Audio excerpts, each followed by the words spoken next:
ಮುಖ್ಯಮಂತ್ರಿಗಳು ಕರ್ನಾಟಕ ಕಂಡಂತಹ ಅತ್ಯುತ್ತಮ ಮೇರು ವ್ಯಕ್ತಿ, ಅತ್ಯುತ್ತಮ ಮುಖ್ಯಮಂತ್ರಿಗಳಾದಂತಹ ಬಡವರ ದೀರ್ಘದಿಂದ ವಿಶೇಷವಾಗಿ ರೈತರ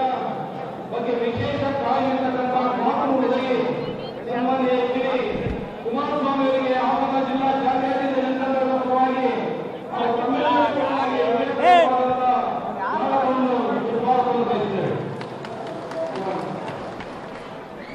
ಹಾಗೆಯೇ ಯುವ ನಾಯಕರು ಸಂಸದರಾದಂತಹ